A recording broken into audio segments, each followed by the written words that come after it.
Hey everyone, this is Matthew Kent. Welcome to Theology on the Ground, the daily thought for my quiet time. First of all, happy Thanksgiving.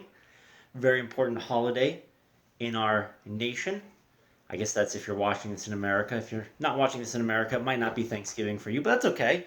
Happy Thanksgiving. Thanksgiving is incredibly important in general too because thankfulness and the virtue of gratitude are incredibly important in the Christian faith. So, with that in mind, here's a thought from my quiet time today on a passage that has nothing to do with thankfulness, but it actually relates to thankfulness. Everything in the Bible relates to thankfulness.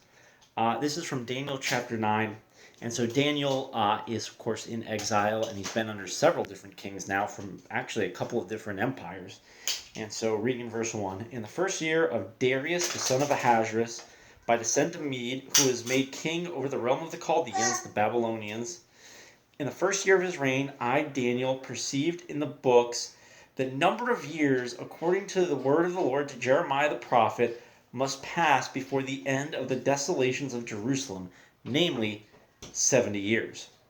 Then I turned my face to the Lord God, seeking him by prayer and pleas for mercy, with fasting and sackcloth and ashes. I prayed to the Lord my God and made confession, saying, O Lord, the great and awesome God, who keeps covenant and steadfast love with those who love him and keep his commandments, we have sinned and done wrong and acted wickedly and rebelled, turning aside from your commandments and rules. We have not listened to your servants the prophets, who spoke in your name to our kings, our princes, and our fathers, and to all the people of the land. To you, O Lord, belongs righteousness, but to us open shame, as at this day to the men of Judah, to the inhabitants of Jerusalem, and to all Israel who are near and those who are far away, in all the lands which you have driven them, because of the treachery that they have committed against you. To us, Lord, belongs the shame, to our kings, to our princes, and to our fathers, because we have sinned against you. To the Lord our God belong mercy and forgiveness, for we have rebelled against him and not obeyed the voice of the Lord our God by walking in his laws, which he set before us by his servants, the prophets. It goes on to talk about, hey, this curse was actually written in the law that we would be kicked out of the land if we were disobedient, and we were.